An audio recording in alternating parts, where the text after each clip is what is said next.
Hello, আমি অভিষেক sir. আবার চলে এসেছি একটা ভিডিও নিয়ে। তো আজকে দেখো যে চ্যাপ্টারটা পড়বো সেটা ক্লাস 12-এরই মডার্ন ফিজিক্সের একটা চ্যাপ্টার, যার নাম হচ্ছে ডুয়েল নেচার অফ রেডিয়েশন। ওকে, তো এটা তোমাদের মডার্ন ফিজিক্সের আন্ডারে পড়ে। আর এই চ্যাপ্টারটা আমি কেন পড়াচ্ছি, কারণ সামনেই বোর্ড এক্সাম। তো এই চ্যাপ্টারটার স্কোরিং মানে ভীষণ স্কোরিং এই চ্যাপ্টারটা। তো যদি এটা একটু ভালোভাবে প্রিপেয়ার করে যাও, তো এখান থেকে সামস বলো বা থিওরিটিক্যাল কোয়েশ্চেন্স বলো বা ডেরিভেশনস বলো, তো আই হোপ ইজিলি করা যাবে। চ্যাপ্টারটা নাম দেখো কি, ডুয়েল নেচার অফ রেডিয়েশন। এবার এখানে মাথায় রাখতে হবে, রেডিয়েশন বলতে না আমরা এখানে লাইট কি বুঝছি, ঠিক আছে? তার দুটো নেচার আছে। এবার দুটো নেচার মানে কি দেখো, আমরা যখন ক্লাস সাপোজ 8, 9, 10 থেকে যখন আমরা অপটিক্সের ব্যাপারে পড়ছি, মানে লাইট নিয়ে পড়ছি, তখন আমাদেরকে যেটা বলা হয়েছিল যে লাইটের নেচার কি হয়, লাইট ইজ কি, ওয়েভ, তাই তো? কিরম ওয়েভ ছিল? ইএম ওয়েভ ছিল। সেটা পরে আবার আমরা আরো স্পেসিফিক্যালি বুঝলাম যে লাইট ইজ ইলেকট্রোম্যাগনেটিক ওয়েভ। তো ভালো, কোনো প্রবলেম ছিল না। বাট পরে কিছু ফেনোমেনাজ আমরা অবজার্ভ করেছিলাম, যেখানে লাইটের ইলেকট্রোম্যাগনেটিক যে ওয়েভ থিওরি লাইটে যেটা আসে সেটা একেবারেই মিলবে না, সেখানে অনেকগুলো এরার্স চলে আসবে। তখন সায়েন্টিস্টদের মাথায় এসেছিল, না, দের ইজ সাম মিস্টেক, কিছু ভুল হচ্ছে আমাদের থেকে। তারপরে আমরা দেখব যে লাইটের আবার নাকি পার্টিকেল নেচারও আছে, সেটা আমরা আস্তে আস্তে এই চ্যাপ্টারে স্লোলি ভেতরে যাব। তো at the end of the chapter আমরা কি এস্টাবলিশ করব যে না, লাইটেরও পার্টিকেল নেচারও প্রেজেন্ট আছে। তো তার মানে দেখো কি হয়ে গেল, লাইট যেটাকে আমরা ওয়েভ কনসিডার করে আসছিলাম তার একটা পার্টিকেল নেচারও চলে আসলো। তার মানে লাইটের কি দুটো নেচার হয়ে গেল না, একটা ওয়েভ নেচার, একটা পার্টিকেল নেচার। এবার বলবে স্যার তাহলে আমরা মানবো কোনটা, কোন নেচার বলবো? যদি আমাকে প্রশ্ন করা হয় যে হোয়াট ইজ লাইট, তো আমরা ওয়েভ বলবো না পার্টিকেল বলবো? এখানে কনফিউশন ক্রিয়েট হবে কিন্তু। তো ডোন্ট বি কনফিউজড। যেমন আমরা ধরো হিউম্যান যে নেচার আছে, ধরো আমরা যখন যেরকম জায়গায় থাকি তো আমাদের নেচার সেরকম থাকে, তাই না? আমরা যখন স্কুলে আসি আমরা একরকম, আমরা যখন ফ্যামিলির সামনে আসি একরকম, বা আমরা যখন ফ্রেন্ড সার্কেলে আসি আমরা আরেক রকমের বিহেভিয়ার করি। So our behaviour depends on the surrounding, তাই না? যে আমরা কিরকম বিহেভ করব সেটা ডিপেন্ড করছে কার ওপর, যে আমরা কোথায় আছি বা কাদের সাথে আছি। সিমিলারলি লাইটেরও দুটো নেচার আছে, মানুষের মতো অত মাল্টিপল নেচার নেই, তাও লাইট অনেক ভালো। তো ওয়েভ নেচার কোথায় শো করবে লাইট, যখন আমরা light reflection, refraction, dispersion, scattering এই ফেনোমেনাগুলো যখন এক্সিবিট করবে তখন লাইটের ওয়েভ নেচার শো করবে। কি বললাম? রিফ্লেকশন, রিফ্র্যাকশন, তবে আরও আমরা ফেনোমেনা ক্লাস 12 পড়েছি, ইন্টারফারেন্স, ডিফ্র্যাকশন, তাই না? এগুলো সব জায়গাতে আমাদের ওয়েভ নেচার শো করবে, এগুলো সব জানা আছে, 12 আমরা পড়েছি। কিন্তু লাইটের যে পার্টিকেল নেচার আছে না, এটা মানে খুব লিমিটেড ফেনোমেনাস আছে। যেমন আমি নামগুলো লিখছি, একটা যেটা আমরা এই চ্যাপ্টারে পড়বো সেটা হচ্ছে ফোটো ইলেকট্রিক এফেক্ট। এইখানে দেখবো যে লাইটের কোনো ওয়েভ নেচারের প্রপার্টি অ্যাপ্লিকেবলই হচ্ছে না। তো এখানে লাইট কোন নেচার শো করছে? Particle nature. আরেকটা তোমাদের সিলেবাসে নেই, that is called Compton effect. Compton effect, ঠিক আছে? তো এটা তোমরা যদি কেউ ফার্দার বিএসসি বা বিটেক পড়ো তখন তোমাদের এটা আসবে।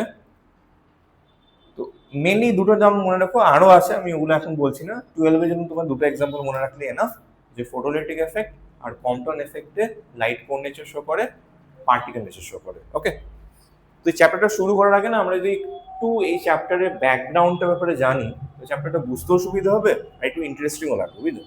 একটু যদি আমরা ফ্ল্যাশ ব্যাকে যাই, মানে একদম ব্যাকে, ধরো না আরো 200, 300, 400 বছর পেছনে যদি যাই, মানে একদম নিউটনের সময়। তো নিউটন ফার্স্ট সায়েন্টিস্ট ছিলেন যিনি, মানে ওয়ান অফ দ্য ফার্স্ট বলবো, একদম ফার্স্ট না, one of the first scientist ছিলেন যিনি লাইটের পার্টিকেল নেচারকে সাপোর্ট করেছিলেন। হ্যাঁ, তো তখনকার দিনে একটা থিওরি খুব ফেমাস ছিল, মানে নিউটনের সময়। সেই থিওরিটার নাম ছিল কর্পাসকিউলার থিওরি। এটা তোমরা দেখবে অনেক সময় বইতে নাম পেতেও পারো, সব বইতে থাকে না। Corpuscular theory. তো এই কর্পাসকুলার থিওরিতে কি বলা হয়েছিল যে light is made of corpuscle particles, পার্টিকেলগুলোর নাম কি কর্পাসকুল। তো সেই পার্টিকেল দিয়ে লাইট তৈরি, তারপরে লাইটকে কি বলা হলো পার্টিকেল। এবার সেই থিওরি দিয়ে লাইটের রিফ্লেকশন আর রিফ্র্যাকশনকে এক্সপ্লেন করা হলো। লাইটের রিফ্লেকশন যেটা আছে সেটা কিন্তু একদম খুব সুন্দরভাবে এক্সপ্লেন করা গেল। যেমন কি বলা হলো, ধরো যদি এটা একটা মিরর হয়, তো কর্পাসকুল পার্টিকেলস গুলো আসছে আসছে আসছে আসছে আসলো, বাউন্সকে আবার চলে গেল। দেখো তাহলে কি এই সেই ইনসিডেন্টের রিফ্লেক্টেডের ব্যাপার মতো মিললো ব্যাপারটা। তো এগুলো কি কর্পাসকুল পার্টিকেল। লাইটের কর্পাসকুলার থিওরি রিফ্লেকশন অফ লাইটকে প্রপারলি এক্সপ্লেন করতে পারলো। বাট প্রবলেম কোথায় রাইজ হলো, রিফ্র্যাকশন অফ লাইটকে যখন আমরা এক্সপ্লেন করতে গেলাম with the help of corpuscular theory, সেখানে কি বলা হলো, দেখো নর্মালি আমরা কি জানি যে লাইট যখন ডেন্সার থেকে রেয়ারের দিকে যাবে, denser medium to rare medium pass করবে, it will bend away from the normal, তাই তো। বাট কর্পাসকুলার থিওরি কিন্তু এক্স্যাক্টলি অপোজিট বললো, এক্স্যাক্টলি অপোজিট, মানে বললো ডেন্সার টু রেয়ার গেলে light will bend towards the normal. So here is the drawback. তাহলে এখানেই প্রবলেম ক্রিয়েট হয়ে গেল যে কর্পাসকুলার থিওরি রিফ্র্যাকশন অফ লাইটকে প্রপারলি এক্সপ্লেন করতে পারলো না। বাট স্টিল সেই কর্পাসকুলার থিওরি কিন্তু বেশ কয়েকশো বছর চলেছিল। এবার দেখো প্রবলেমটা কি হয়, আমরা যদি কোনো একটা থিওরিকে ভুল বলি তো আমাদেরকে কারেকশনটা তো করতে হবে। আর যেহেতু নিউটনও সাপোর্টার ছিল, তো ওর এগেনস্টে যাওয়ার সাহস কারো ছিল না। তো পরে একজন ইয়াং সায়েন্টিস্ট আসলো, যার নাম তোমরা 12-এই পড়েছো, হাইগেন্স প্রিন্সিপাল। তো ওই হাইগেন্স বললেন যে না, সব ভুলভাল এইসব থিওরি, লাইট ওয়েভ পার্টিকেল না। তো ওনার সেই ওয়েভ থিওরি অফ লাইট দিয়ে আমরা রিফ্লেকশন অফ লাইটও প্রুফ করলাম আর রিফ্লেকশন অফ লাইটও প্রুফ করলাম, তাই তো। তো একদম ঠিকঠাক ছিল, কোনো প্রবলেম ছিল না।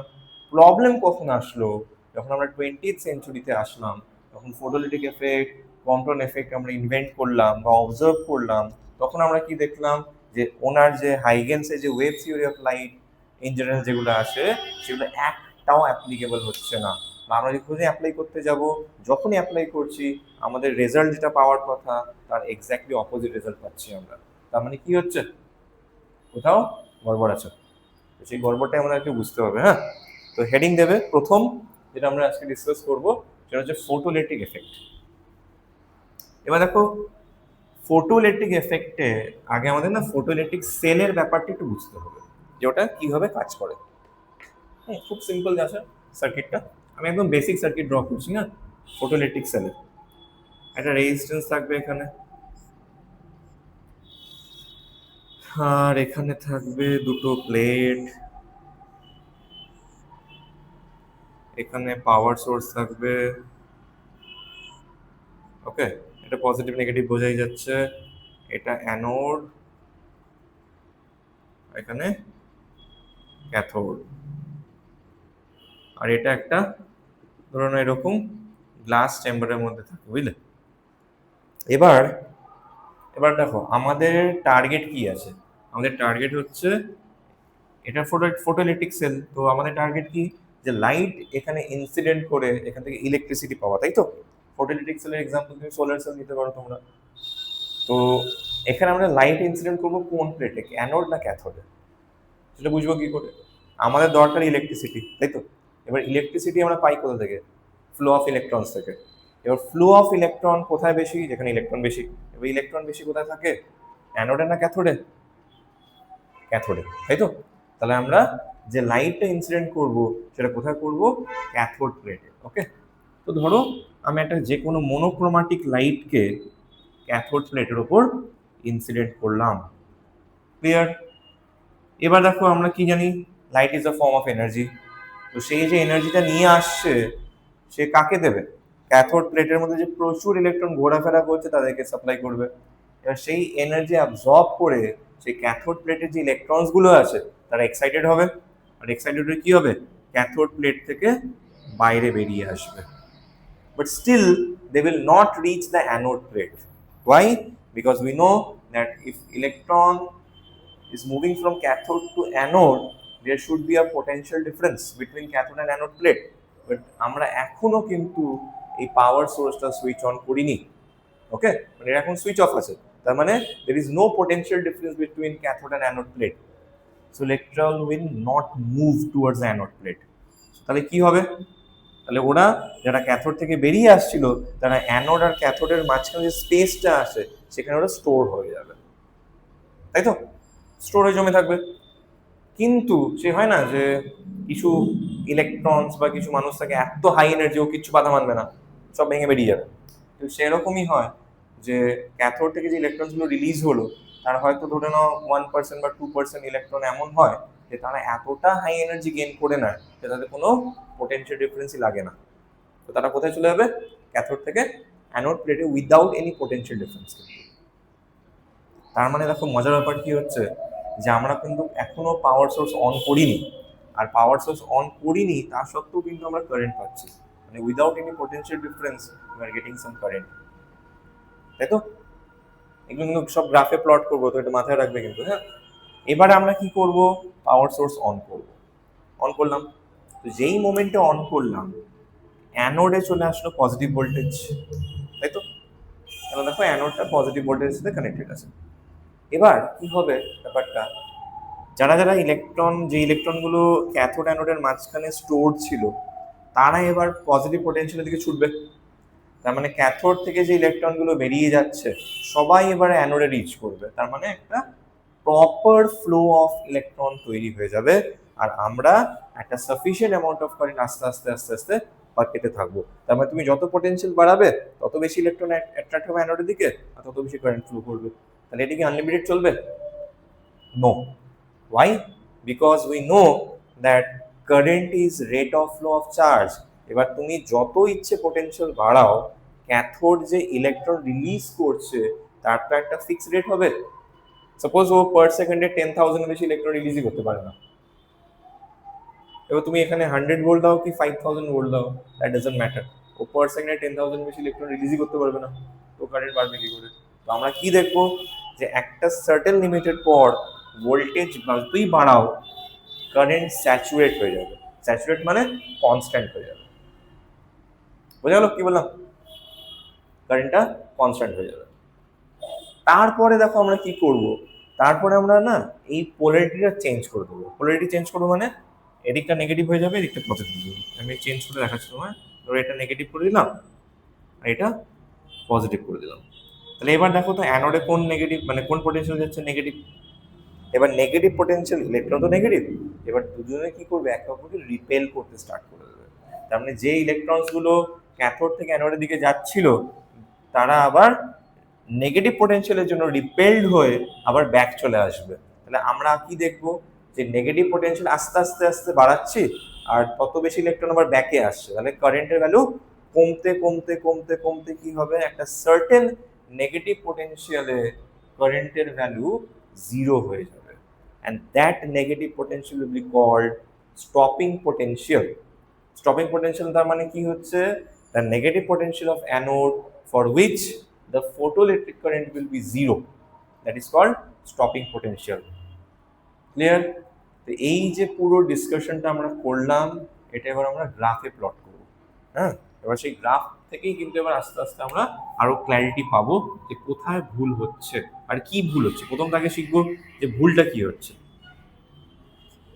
হ্যাঁ, তো নর্মাল গ্রাফ, এখানে ধরে নাও আই, এখানে ধরে নাও ভোল্টেজ, এক্স অ্যাক্সিসে ভোল্টেজ দিলাম আর ওয়াই অ্যাক্সিসে কারেন্ট দিলাম আমরা। এটা অরিজিন। আচ্ছা দেখো, প্রথমে যদি একটু রিক্যাপে যাই, আমরা কি বলেছিলাম যে আমরা জিরো পোটেনশিয়াল কারেন্ট পাচ্ছিলাম, তাই তো? তার মানে আমার গ্রাফটা 0 0 দিয়ে স্টার্ট হবে না, একটু আই এর ওপর থেকে স্টার্ট হবে। তো ধরে নাও এখান থেকে স্টার্ট হচ্ছে গ্রাফটা। তারপর কি হবে? পোটেনশিয়াল বাড়বে, কারেন্ট বাড়বে, পোটেনশিয়াল বাড়বে, কারেন্ট বাড়বে, বাড়তে বাড়তে বাড়তে একটা লিমিট পরে স্যাচুরেট হয়ে যাবে। এই স্যাচুরেট হয়ে গেল। তারপর আমরা কি করেছিলাম? ভোল্টেজটাকে নেগেটিভে বাড়াচ্ছিলাম, তাই তো? এবার নেগেটিভ অ্যাক্সিস কোন দিকে? ভোল্টেজের এদিকে না, মাইনাস বি। এবার তুমি নেগেটিভে ভোল্টেজ বাড়াও কারেন্ট আস্তে আস্তে কমবে, তো কারেন্ট কমতে কমতে কমতে কমতে ধরো এইখানে এসে জিরো হয়ে গেল, and this potential is called V naught, which is called stopping potential. বোঝা গেল? এবার না, এবার আস্তে আস্তে আমরা দেখো ডিফিকাল্টিস গুলো ফেস করবো। এবার সায়েন্টিস্টরা করলেন কি, আবার এই সেম কালারের লাইটই ইউজ করলেন, মানে ধরো না যদি গ্রিন লাইট ইউজ করেছিলাম আবার গ্রিন লাইট ইউজ করবো আমরা, but in this case we will use higher intensity of light. তার মানে এবার ইন্টেন্সিটি বেশি মানে কি, ইন্টেন্সিটি ডিফাইন করি কিভাবে আমরা, যে একটা লাইট কত অ্যামাউন্ট অফ এনার্জি পার সেকেন্ডে পারপেন্ডিকুলারলি একটা এরিয়ার ওপর ইনসিডেন্ট করছে, তাই তো? তার মানে সোজা যদি বাংলা ভাষায় বলি যে একটা লাইট কতটা এনার্জি ক্যারি করে আনছে পার সেকেন্ডে, তার মানে সোজা কথা ইন্টেন্সিটি বাড়িয়ে দিলাম, তার মানে এনার্জিও বেড়ে যাবে লাইটের। এবার দেখো তোমরা একটু কমন সেন্স ইউজ করলে বুঝতে পারবে। ধরো যদি আমি প্রথমবারে যখন লাইট ইনসিডেন্ট করেছিলাম, ক্যাথোড প্লেট থেকে প্রথমে ধরো দুটো ইলেকট্রন বেরিয়েছিল আগের কেসে, প্রিভিয়াস কেসে, তাহলে এবারে আমরা তো ইন্টেন্সিটি বাড়িয়ে দিয়েছি আরো, তার মানে লাইট আরো বেশি এনার্জি নিয়ে আসছে, তাহলে এবারে অবভিয়াসলি দুটো ইলেকট্রন বেরোবে না, দুটো জায়গায় একটু বেশি ইলেকট্রন বেরোবে, সাপোজ 4টে বা 5টা বেরোবে।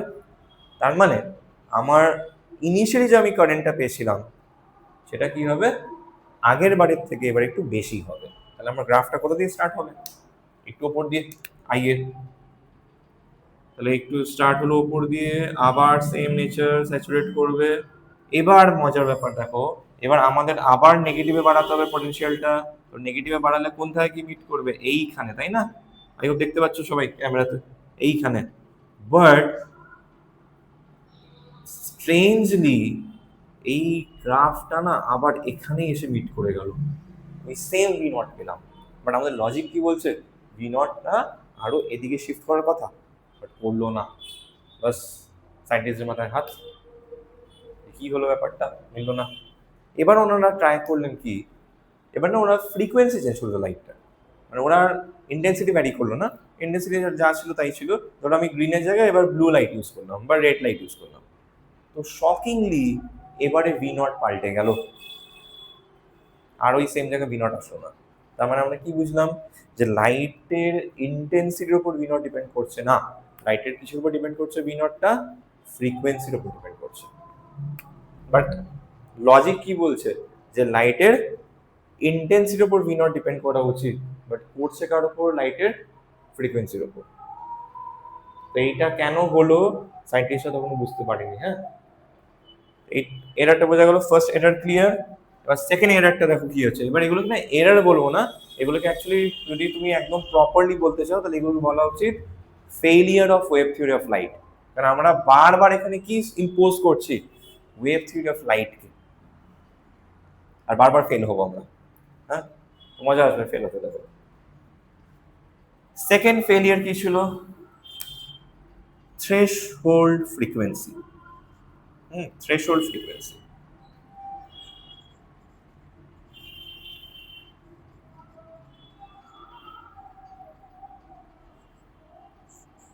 Threshold frequency.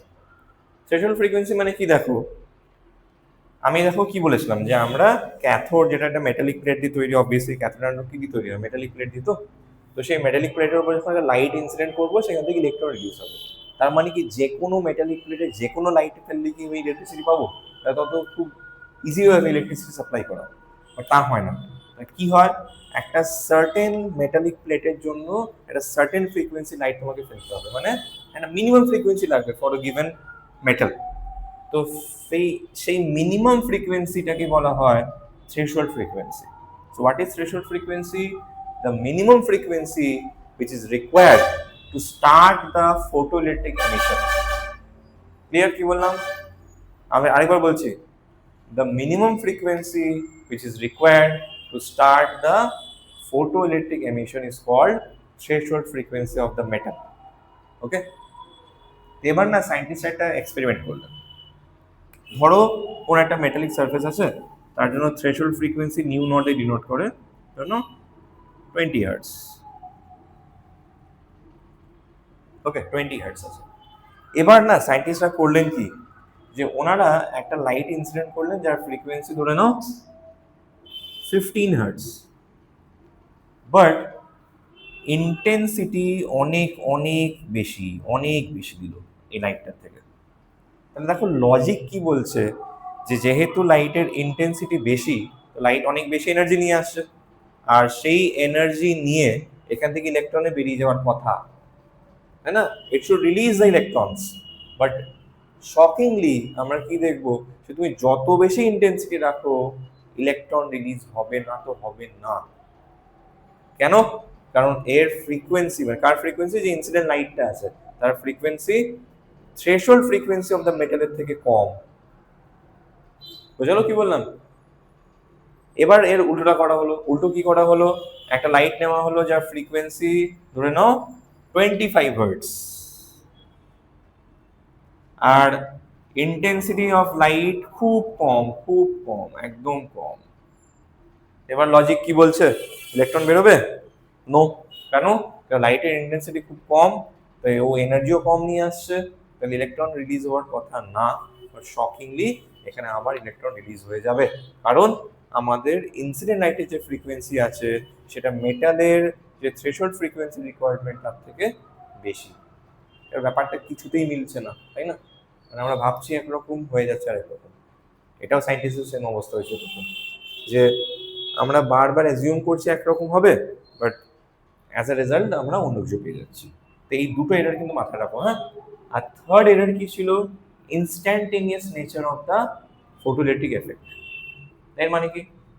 ইনস্ট্যান্টেনিয়াস নেচার মানে কি? দেখো, এই যে লাইট এসে ইনসিডেন্ট হলো আর ইনস্ট্যান্ট ইলেকট্রন বেরিয়ে গেল, এটা হওয়া পসিবল না। কারণ লাইট একটা ওয়েভ, এবার সেই লাইট যখন ওয়েভ ফর্মে ফ্লো করছে, সে তখন এনার্জি যখন ট্রান্সফার করবে না, একটা টাইম গ্যাপ থাকতে হবেই হবে। কেন? ওয়েভ কখনো ইনস্ট্যান্ট এনার্জি ট্রান্সফার করতে পারে না। বাট এখানে তাই হচ্ছিল, ইনসিডেন্ট লাইট পড়লো, ইলেকট্রন বেরোলো, there is no time gap between incident of light and release of electrons. So these are the failure of wave theory of light, যেটা সায়েন্টিস্টদের পুরো মাথা খারাপ করে রেখে দিয়েছিল। এবার যেমন আমরা যখন কোথাও প্রবলেমে পড়ি তখন কোথায় যাই? আমরা সবার বড়োর কাছে যাই, তাই তো, হেল্প করতে। এখানেও সবার গুরুদেব আসবেন আইনস্টাইন। সেই আইনস্টাইন আসবেন এখানে, আর উনি সলভ করবেন প্রবলেমটা। বাট আইনস্টাইন একা করেননি, এটুকু বলতে পারি। আইনস্টাইন করেছিলেন কি? আইনস্টাইন প্ল্যাঙ্কস থিওরিকে হেল্প নিয়েছিলেন, প্ল্যাঙ্কস থিওরি হেল্প নেওয়া হয়েছিল। এখানে প্ল্যাঙ্কস থিওরিতে কি বলা হয়েছিল? যে ফোটন নামের কিছু একটা পার্টিকেল আছে যার এনার্জি কত, E equal to H new. যেটা তোমরা কেমিস্ট্রিতেও পড়েছো আই থিঙ্ক, তাই না? তোমরা কেমিস্ট্রিতেও মনে হয় পড়েছো আইনস্টাইনস ফটোলিটিক এফেক্ট, না প্ল্যাঙ্কস থিওরিটা তোমরা পড়েছো কেমিস্ট্রিতে আই থিঙ্ক, তাই তো কেমিস্ট্রিতে পড়া হবে। তো এখন হেডিং দেবে আইনস্টাইনস ফটোলিটিক এফেক্ট বা equation of photolytic effect given by Einstein, এটাও লিখতে পারো। আগে ব্যাপারটা বুঝে নি, হ্যাঁ, সিম্পল হবে। আইনস্টাইন কি বললেন?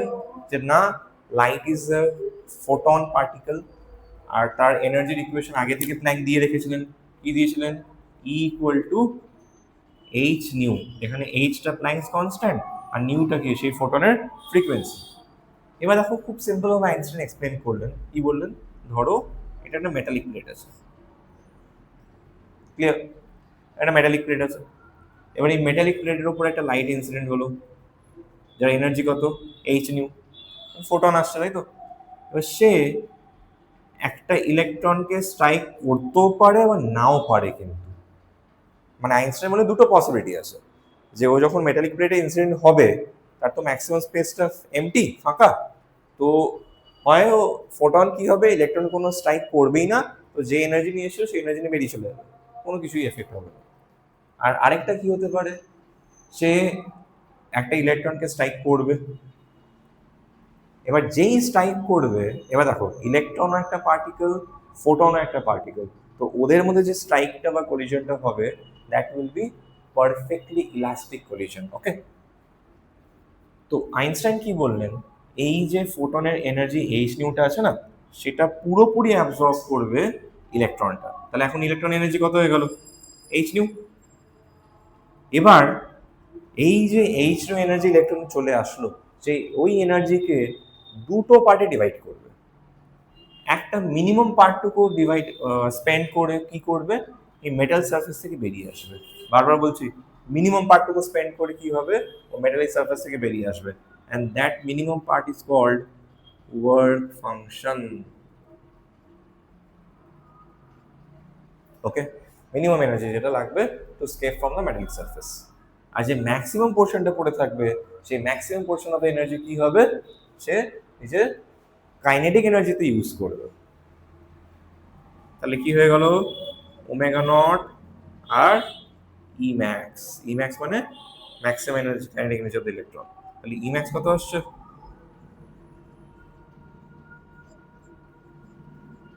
বুঝা গেল? এবার দেখো ই ম্যাক্স ছিল কাইনেটিক এনার্জি, তো কাইনেটিক এনার্জিকে ব্রেক করলে কি পাওয়া যায়, half M V max square, তাই তো, equal to H U minus omega naught. আরেকটা কি লেখা যায়, আমরা কাইনেটিক এনার্জি মানে ওয়ার্ক ডান জানি, আর ওয়ার্ক ডানে ক্লাস 12 এই ফর্মুলা পড়েছি না আমরা, W equal to Q into V electrostatics. I hope মনে আছে সবার, চার্জ ইন্টু পটেনশিয়াল। তাহলে এখানে এই ফ্লো কে করছে ইলেকট্রন, তো ই ইলেকট্রনের চার্জ ই লিখবো, আর পটেনশিয়ালটা দেবো স্টপিং পটেনশিয়াল ভি নট। তাহলে তোমার এই যে ফর্মগুলো লিখলাম না, এই সবকটাই হচ্ছে তোমার আইনস্টাইনস ফটোইলেকট্রিক ইকুয়েশনস। ওকে, তো তোমাদের তিনটেকেই মনে রাখতে হবে, কারণ আমাদের সামস লাগবে। আর এখান থেকে নিউমেরিক্যাল প্রচন্ড ইজি, তুমি যদি এই ফর্মুলাগুলো মুখস্থ রাখো, just put the value and get the answer, বাস ইতনা সিম্পল। এতটা ক্লিয়ার? ইকুয়েশন বুঝা গেছে? এবার আইনস্টাইন ওই প্রবলেমগুলো সলভ করবে, বুঝলো? এবার আসল খেলা দেখাবে আইনস্টাইন। উনি এবার 1 by 1 সেই প্রবলেমগুলো সলভ করবেন, আর ওনার এই ইকুয়েশনগুলো দিয়ে করবেন উনি। ওনার এই যে ইকুয়েশনসগুলো আছে, উনি এই ইকুয়েশনসগুলোই অ্যাপ্লাই করে তোমার যত যে আমরা এরারসগুলো পেলাম না, ফেলিয়ারগুলো, সেগুলো উনি সলভ করবেন। খুব সিম্পল। প্রথম এরার কি ছিল বলেছিলাম, যে আমাদের স্টপিং পোটেনশিয়াল ইন্টেন্সিটির উপর ডিপেন্ড করছিল না, কার উপর ডিপেন্ড করছিল, ফ্রিকোয়েন্সি অফ দ্য লাইট। তাই আইনস্টাইন বললেন হ্যাঁ এটাই তো ট্রু। কেন? উনি এই লাস্ট ইকুয়েশন নিলেন। লাস্ট ইকুয়েশন কি আছে, EV not equal to H nu minus omega naught. এবার দেখো তো এই যে ইকুয়েশনে লিখেছি, কারা কারা কনস্ট্যান্ট, ইলেকট্রনের চার্জ কনস্ট্যান্ট, প্ল্যাঙ্কস কনস্ট্যান্ট, এটা একটা কনস্ট্যান্ট। আর তুমি যতক্ষণ না মেটালিক সারফেস চেঞ্জ করবে, এই ওমেগা নটটাও কনস্ট্যান্ট। কেন? কারণ for a given substance omega not is a constant. তাহলে কি পড়ে থাকলো, তাহলে স্টপিং পোটেনশিয়াল কার উপর ডিপেন্ড করছে, only on frequency of the light. Problem solve. বোঝা গেল? কারণ আমরা দেখতেই পাচ্ছি যে ইকুয়েশনে সব কটা কনস্ট্যান্ট, ভেরিয়েবলকে শুধুমাত্র ভি নট আর নিউটা। তাহলে ভি নট কার উপর ডিপেন্ড করছে, ফ্রিকোয়েন্সি অফ দ্য লাইটের উপর। ক্লিয়ার?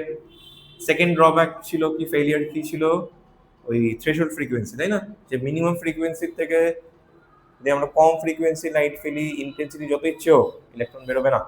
কেন? এটা এক্সপ্লেন করলেন আইনস্টাইন এই ইকুয়েশনটা দিয়ে। E max equal to H nu minus omega naught. এবার দেখো আমরা যদি স্লোলি এই ফ্রিকোয়েন্সিকে কমাতে থাকি, ধরো নিউ এর ভ্যালু কমাচ্ছি, তাহলে আস্তে আস্তে আস্তে একটা সার্টেন ফ্রিকোয়েন্সির জন্য, মানে certain frequency, certain value of new, H new is equal to omega not হয়ে যাবে। কি বললাম আরেকবার বলছি, আমরা স্লোলি লাইটের ফ্রিকোয়েন্সি কমাচ্ছি, এখন তো এইচ নিউটা বড়, ওমেগা নটটা ছোট, তাই তো?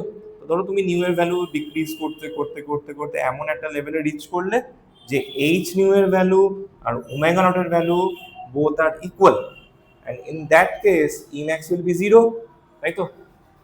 তাহলে আমি ধরে নিচ্ছি let at nu equal to nu nought E max equal to zero. তাহলে কি আসছে, zero equal to H nu nought minus omega nought. এখান থেকে আরেকটা রিলেশন পেলাম, omega nought equal to H nu nought. এই নিউ নটটাই হচ্ছে থ্রেশহোল্ড ফ্রিকোয়েন্সি, মিনিমাম। কেন বলো তো, বুঝতে পারলাম যেটা মিনিমামই হবে। খুব সিম্পল লজিক। তুমি এইচ নিউ নটের মধ্যে নিউ নটের ভ্যালু যদি এর থেকে আরো ডিক্রিজ করে দাও, তাহলে এই ভ্যালুটা তো নেগেটিভে চলে আসবে, তাই না? তাহলে ই ম্যাক্স কি নেগেটিভ হওয়া পসিবল? মানে কোন একটা পার্টিকেলের maximum kinetic energy is negative, is is possible? No, never. কেন? কাইনেটিক এনার্জি কখনো নেগেটিভ হতে পারে না, তাই না? তো সেই জন্যই আমরা ওখানে কি দেখেছিলাম, যে তুমি ফ্রিকোয়েন্সির যদি কমিয়ে দাও, ইন্টেন্সিটি যা ইচ্ছে রাখো, ইলেকট্রন বেরোবে না তো বেরোবে না। কেন? কারণ তুমি যেই থ্রেশহোল্ড ফ্রিকোয়েন্সি থেকে ইনসিডেন্ট লাইটের ফ্রিকোয়েন্সি কমিয়ে দিয়েছো, এই ইলেকট্রনগুলো এনার্জি কি হয়ে গেল, কাইনেটিক এনার্জি নেগেটিভ হয়ে গেছে। ইলেকট্রন বেরোবে কি করে? কারণ আমার যদি কাইনেটিক এনার্জি নেগেটিভ হয় তাহলে আমি মুভি করতে পারবো না, তাই না? Problem solve. আবার থার্ড প্রবলেম কি ছিল, instantaneous nature of the light. ওটাও আইনস্টাইন খুব সিম্পল ভাবে প্রুফ করলেন। উনি কি বললেন, যে photon is a particle, electron is a particle, so the collision between them is perfectly elastic collision, and we know that in perfectly elastic collision there is no time gap in exchange of energy. বুঝতে পারলে ব্যাপারটা? কারণ দুটো পার্টিকেলের মধ্যে যখন perfectly elastic collision হবে, তাদের মধ্যে যখন এনার্জি এক্সচেঞ্জ হয় না, সেখানে কোনো টাইমের গ্যাপ থাকে না। তাহলে তিনটে প্রবলেম ছিল বা তিনটে ফেলিয়ার ছিল, আইনস্টাইন কিন্তু প্রপারলি এই তিনটেকেই সলভ করে দিলেন, তাই না? তো এই জন্য কিন্তু আইনস্টাইন নোবেল পেয়েছিলেন। আমরা যতই আইনস্টাইনকে আমরা জানি E=mc² জন্য, কেন আমরা দেখবে যারা সায়েন্স পড়ো না বা ফিজিক্স জানেও না, তারাও কিন্তু মোটামুটি আইনস্টাইনকে চেনে ওই একটা ইকুয়েশনের জন্য, E=mc²। সে কেউ ফিজিক্স পারুক বা না পারুক, আমরা সবাই এই ফর্মুলাটা মোটামুটি সবাই জানি ম্যাক্সিমাম, যে E=mc², আর তার সাথে জড়িয়ে আছে আইনস্টাইন। বাট ইন্টারেস্টিংলি ব্যাপারটা হচ্ছে, আইনস্টাইন ওটার জন্য নোবেলই পাননি কোনো। উনি নোবেল যে পেয়েছিলেন, নোবেল প্রাইজ, উনি কিন্তু এই যে প্রবলেমটা সলভ করলেন তার জন্য পেয়েছিলেন। বুঝা গেল? দেখো এতটা ক্লিয়ার? তো এই ডেরিভেশনটা কিন্তু এক্সামের জন্য খুব ইম্পর্টেন্ট। হ্যাঁ, এই ছোট্ট ডেরিভেশন আছে, প্লাস এটা রিলেটেড যে সামস গুলো, ওগুলো কিন্তু অতি অবশ্যই করতে হবে, বোর্ডস এক্সাম বলো বা স্কুলের এক্সাম, যে কোনো এক্সামের জন্য এটা ইম্পর্টেন্ট। এবার দেখো, এই ইকুয়েশন গুলোকে না আমরা গ্রাফে প্লট করব। হ্যাঁ, তো হেডিং দেবে representation of Einstein's photoelectric equation in graphical method. Representation of Einstein's photoelectric equation in graphical method. আমরা না প্রথমে নেব এটাই নেই, প্রথম ইকুয়েশন এটা।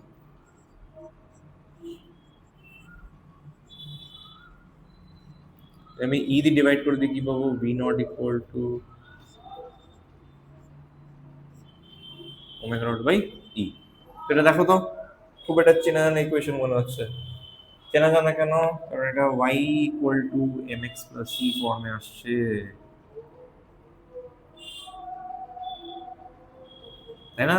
স্ট্রেট লাইন, যার মধ্যে y থাকবে V0, স্লোপ হবে h/e, x হবে নিউ, আর c মানে কি ছিল, ইন্টারসেপ্ট, যেটা হবে নেগেটিভ ω0/e, তাই তো? এটা প্লট করি তাহলে।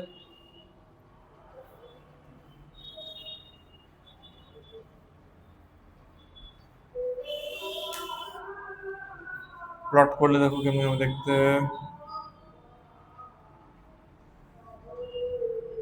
তাহলে y অ্যাক্সিসে কি হবে, V0, আর x অ্যাক্সিসে তোমার কি আছে, নিউ, ফ্রিকোয়েন্সি।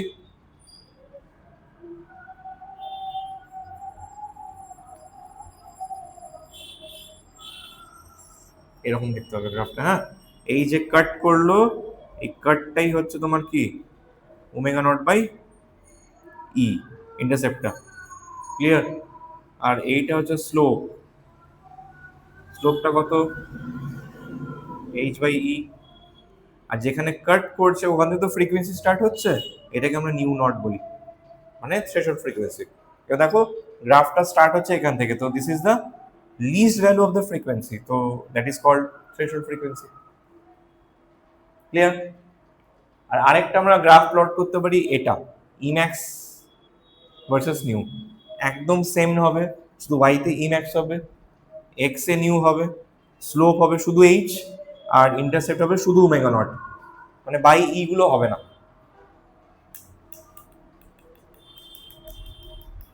ক্লিয়ার? দেখো তাহলে ক্লিয়ার, আই হোপ। তো এখানে দেখো এতটা ক্লিয়ার হয়ে গেল। এবার প্রবলেম কি বললাম, যে তখন তাহলে একটা কেওটিক সিচুয়েশন হয়ে গেল, যে লাইট যেটা ওয়েভ ওয়েভ ওয়েভ ওয়েভ চলে আসছিল, হঠাৎ করে আইনস্টাইন বললেন পার্টিকেল নেচার আছে। এবার মাঝামাঝি তো সবাই ফেসে গেল, লাইটকে আমরা ওয়েভ বলবো না পার্টিকেল বলবো। তখন সায়েন্টিস্ট ডিসাইড করলেন এটা ওরা মাঝের রাস্তা নেই, একদম বিটুইন, মিডল। উনি কি বললেন, না আমরা একটা wave particle duality theory invent করব। ওয়েভ পার্টিকেল ডুয়ালিটি মানে হচ্ছে কি, যে একটা কোনো সাবস্টেন্স বলো, অবজেক্ট বলো, যাই বলো, তার ওয়েভ নেচারও থাকতে পারে আর পার্টিকেল নেচারও থাকতে পারে। একে বলা হলো ওয়েভ পার্টিকেল ডুয়ালিটি। বাট তারপরেই আরেকজন সায়েন্টিস্ট ছিলেন, ওনার মাথায় একটা কনসেপ্ট আসলো। কনসেপ্টটা কি, উনি বললেন যে আমরা যে লাইটকে ওয়েভ ওয়েভ কনসিডার করে আসছিলাম, সে যদি হঠাৎ করে পার্টিকেল নেচার শো করতে পারে, তাহলে এর অপোজিটটাও পসিবল, যে যাদেরকে আমরা নেচারে পার্টিকেল পার্টিকেল বলে আসছি আজ পর্যন্ত, সে ওয়েভ নেচারও শো করতে পারে। ফর অ্যান এক্সাম্পল ধরো প্রোটন, ইলেকট্রন, এরা কি পার্টিকেল। তো ওনার মতে নেচার বিলিভস ইন সিমেট্রি, মানে ওনার থট প্রসেসটা এটাই ছিল যে নেচার বিলিভস ইন সিমেট্রি, মানে দেখবেন নেচারে সব কিছু ব্যালেন্স করা আছে, যদি পজিটিভ আছে নেগেটিভও আছে, ডে আছে তো নাইট আছে, তাই না, হট আছে তো কোল্ডও আছে। তো ঠিক সেরকমই উনিও বললেন যদি ওয়েভ পার্টিকেল নেচার শো করতে পারে, তাহলে পার্টিকেলকেও ওয়েভ নেচার শো করতে হবে। কেন? বিকজ নেচার লাভ সিমেট্রি, তাই তো। তো এখান থেকেই আসলো ডি ব্রগলির হাইপোথিসিস। ওকে, এটা হেডিং দেবে ডি ব্রগলিজ হাইপোথিসিস। খুব ছোট্ট ইকুয়েশন, ডি ব্রগলিজ হাইপোথিসিস।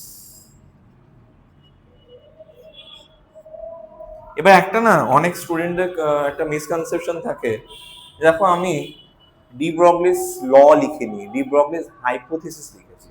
এবার ল আর হাইপোথিসিসের মধ্যে ডিফারেন্স আছে কিন্তু, হ্যাঁ। এবার অনেকে, মানে এখনকার অথরটা দেখি ওরা অত মানে না, জাস্ট লিখে দেবে ল এর জায়গায় হাইপোথিসিস লিখো, মানে হাইপোথিসিস ওয়ার্ডটা ইউজই করে না, সব ল, সব কটা ল। যেমন অ্যাভোগাড্রোস ল বলে এখন, বাট অ্যাকচুয়ালি অ্যাভোগাড্রোস কিন্তু হাইপোথিসিস হবে, বুঝে গেল? কারণ দেখো কি, ল মানে হচ্ছে না যেটাকে তুমি এক্সপেরিমেন্টালি ভেরিফাই করতে হবে ডিরেক্টলি। যেমন ধরো যদি বলি আমি যে নিউটন সেকেন্ড ল কি ছিল, F equal to M A, তো তুমি সেই F equal to M A কে তুমি কিন্তু একটা এক্সপেরিমেন্টে ডিরেক্টলি প্রুফ করতে পারবে যে হ্যাঁ ফোর্স মানে হচ্ছে mass into acceleration, directly proof করা যাবে কিন্তু। বাট যেগুলো হাইপোথিসিস হয় না, সেগুলোকে তুমি এক্সপেরিমেন্টালি ভেরিফাই করতে পারবে না ডিরেক্টলি। এবার তার মানে এটা তো না, তাহলে তো স্যার আমরা নিজেরাই হাইপোথিসিস বানিয়ে দেবো রোজ সকালবেলা উঠে, তাই তো, প্রুফ তো করাই যাবে না। বাট না, আমি কি বললাম, আমরা ডিরেক্টলি কোনো এক্সপেরিমেন্ট দিয়ে প্রুফ করতে পারবো না, বাট আমরা ইনডাইরেক্টলি প্রুফ করতে পারবো। যেমন একটা এক্সাম্পল দিই, যেমন ধরো যদি খুব কমনটাই এক্সাম্পল দিই, অ্যাভোগাড্রোস হাইপোথিসিস। তো ওখানে কি বলা হয়েছিল যে 1 মোল অফ এনি গ্যাসে কটা মলিকুল থাকবে, 6.023 10^23 মলিকুলস।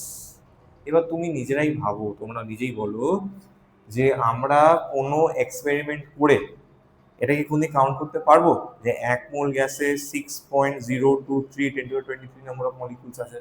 পসিবলই না। যে কোনো একটা এক্সপেরিমেন্ট করে তুমি ডাইরেক্টলি এটা প্রুফ করছো যে হ্যাঁ এতগুলো মলিকুল আছে, পারবেই না। বাট আমরা কিভাবে এটাকে সত্যি মেনেছি, আমরা ওই ডেটাটাকে অন্য অন্য এক্সপেরিমেন্টে পুট করে পজিটিভ রেজাল্ট পেয়েছি। তো দ্যাট মিনস এই ভ্যালুটা ট্রু, তাই না? তার মানে এই ভ্যালুটা যেটা লেখা হয়েছে যে একটা 1 মোল গ্যাসে 6.023 10^23 নম্বর অফ মলিকুলস আছে, তো এটা ট্রু। তো দেখো এই যে ডেটাটা আমরা ভেরিফাই করলাম, ডাইরেক্টলি করতে পারলাম না, কিন্তু আমরা কিভাবে করলাম, ইনডাইরেক্টলি অন্য কোনো এক্সপেরিমেন্ট দিয়ে। And that's why it is called Avogadro's hypothesis, not law. তো সেরকম ভাবেও ডি ব্রগলিজ হাইপোথিসিস আছে, যেটা আমরা ডাইরেক্টলি প্রুফ করতে পারি না, বাট আমরা অন্য এক্সপেরিমেন্টে প্রুফ করতে পারবো। এটা কি আছে, খুব ছোট্ট একটা equation, lambda equal to H by P. এখানে পি মানে হচ্ছে linear momentum. Okay, linear momentum.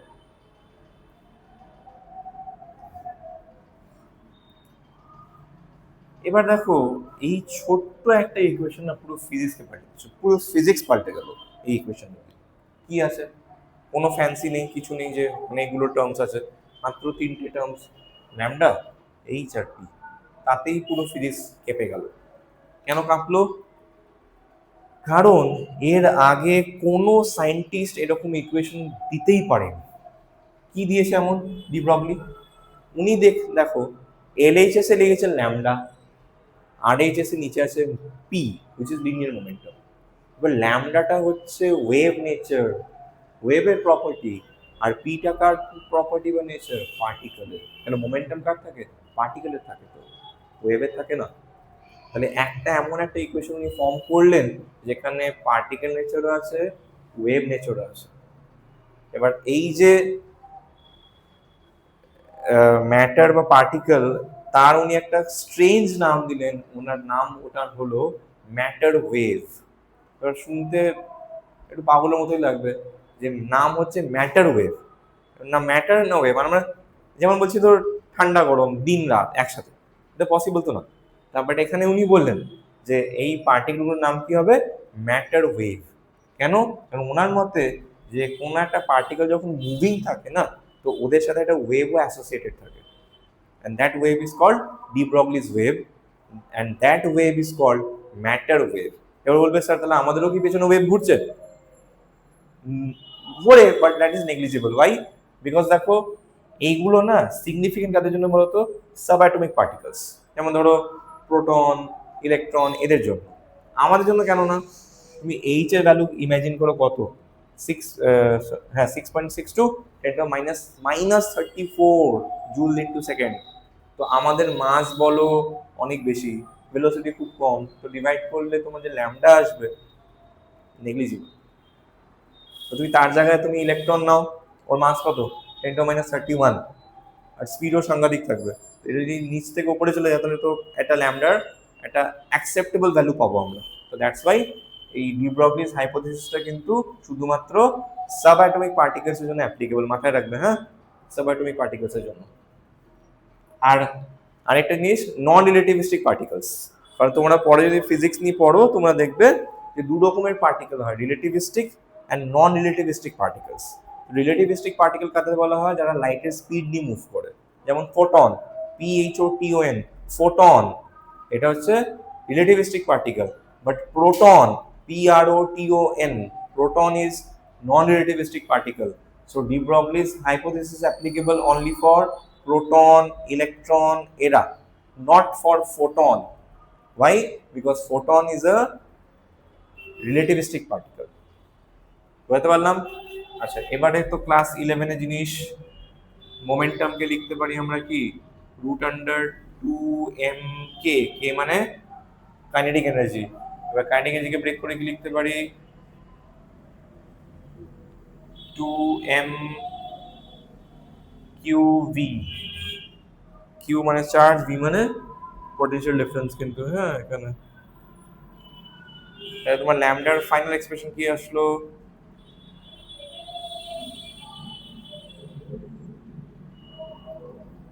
এটা এখানে ভিটা পোটেনশিয়াল ডিফারেন্স।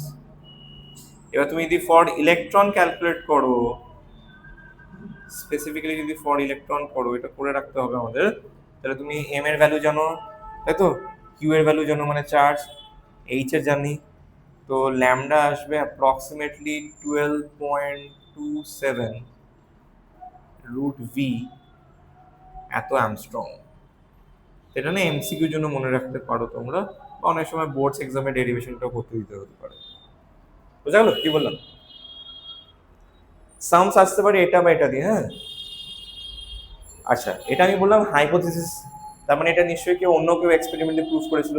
তো ডেভিশন অ্যান্ড গার্নার এক্সপেরিমেন্ট ছিল একটা, তো সেই এক্সপেরিমেন্ট দিয়ে আমাদের প্রুফ করা হয়েছিল যে না, পার্টিকেলদেরও ওয়েভ নেচার থাকে। সে দেখবে তোমাদের বইতে আসে, সিলেবাসে তো ডিটেলটা নেই এখন, মানে ওখানে কি করেছিল আমি ছোট্ট করে বলে দিই। ওখানে করা হয়েছিল ইলেকট্রনের ডিফ্র্যাকশন করা হয়েছিল, ওকে। আর সেই ইলেকট্রনের ডিফ্র্যাকশন প্যাটার্ন ওয়েভের ডিফ্র্যাকশন প্যাটার্নের সাথে ম্যাচ করে গেছে। তাহলে ওখান থেকে আমরা কি কনক্লুশন আসতে পারি? যে না, যে পার্টিকেলেরও কি ওয়েভ নেচার থাকতে পারে। ওটা ডিরেক্টলি প্রুফ হয়নি, ইনডাইরেক্টলি প্রুফ হয়েছিল। তো এইটাই দেখো তোমার এই পুরো চ্যাপ্টারটা আছে ডুয়েল নেচার রেডিয়েশন। তাহলে এখান থেকে কিন্তু ফোকাস করবে আইনস্টাইনের যে ফটোলিটিক ইকুয়েশনের সামসগুলো, খুব ইম্পর্টেন্ট, আর ওটা ডেরিভেশন, আর তারপরে এই ডি ব্রগলি। ঠিক আছে, তো এইটুকু করলে আই হোপ বোর্ডসে তোমরা ফুল স্কোর করতে পারবে এই চ্যাপ্টার থেকে, কারণ এই চ্যাপ্টারটা খুবই ইজি। এখান থেকে সামসগুলো খুব ইজি আসবে, ডাইরেক্ট কোয়েশ্চেন্সও আসে। তো প্র্যাকটিস করো ভালোভাবে। All the best.